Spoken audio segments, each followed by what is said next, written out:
If you've just got a brand new Dalmatian puppy and you're thinking, how do I actually teach them their name? We have the perfect video for you today.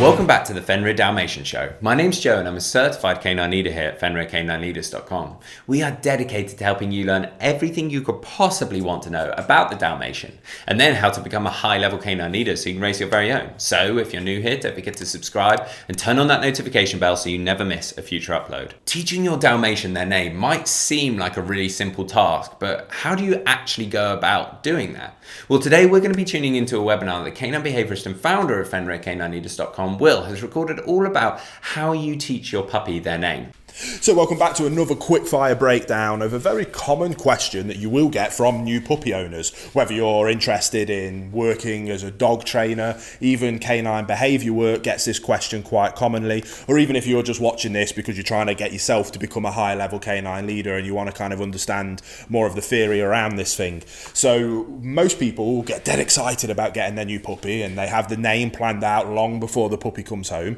and they tend to go into the process of teaching their dog's name completely naively, if I want to be honest, and use maybe a little bit of a harsh term with it. And what we absolutely must start with when it comes to teaching a puppy its name, and teaching it its name so that it's an effective tool that as a high level canine leader we can utilize every single day, is we must have an excellent comprehension and an understanding that a dog has no comprehension and understanding that it has a name, nor is there any amount of training. Even the best obedience trainer in the world can't teach a dog to understand the concept of it having a name.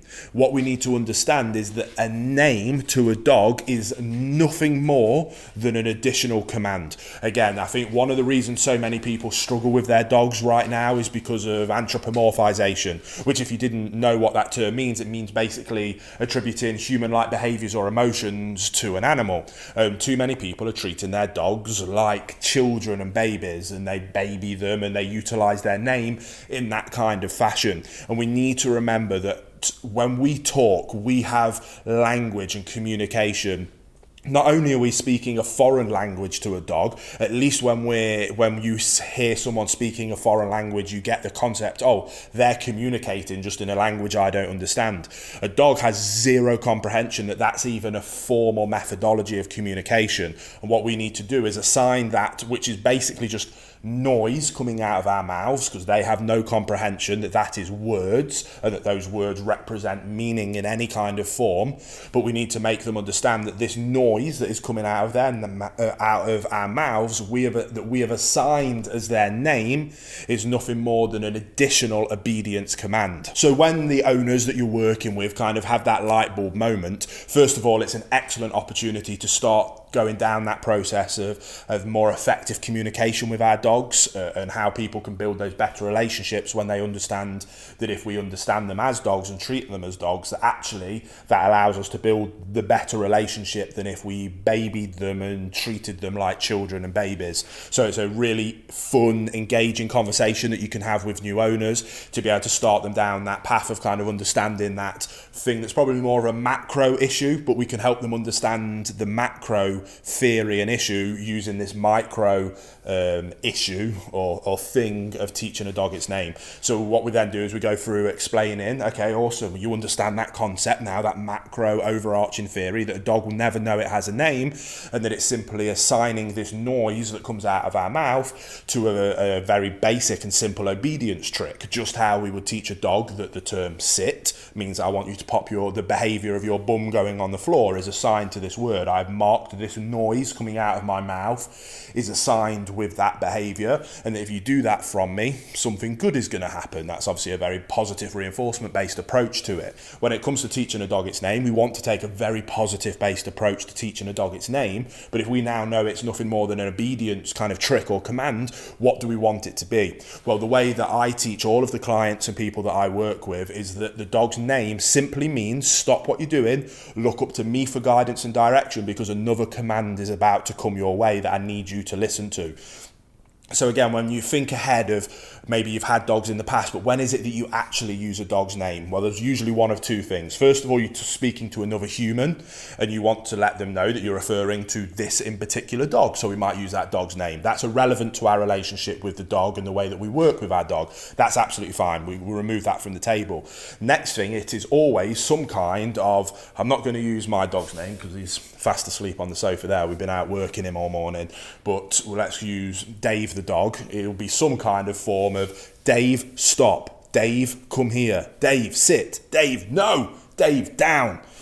It's always some kind of getting their attention, and then I want you to stop doing something, or I want you to do something. So again, it might be Dave, no. Dave, stop.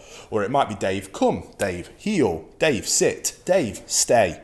So what we want from them is stop what you're doing, break, get their attention up to us. And then ideally, I want you to look up to me for guidance and direction. It's a theory and a principle that I talk about in most training videos. The importance of that relationship, that the dog sees you as its calm, consistent leader. That then my next kind of catchphrase on from that is that we'll look up to you for guidance and direction. That's so incredibly important because we need them to look up to us for guidance and direction so that we can then utilize our obedience. Now, being able to help get that guidance and direction, that looking up, that is what the command of their name should be used, in my opinion. So the way we teach that is a very basic, very simple principle of teaching a dog its name. I recommend that all owners start from the second they bring their dog home working on this. If people are following along with my Perfect Puppy course, then we use this as part of our Fenrir basic obedience kind of training drill. And we do this drill kind of a few times a day, every single day. And the drill will get more complex and more complicated as time goes on and we bring on the more higher levels of obedience. But we always start with teaching the dog its name because we want to get that dog to look up to us for guidance and direction so that we can then layer on top of that all the different other obedience things that we need to work on.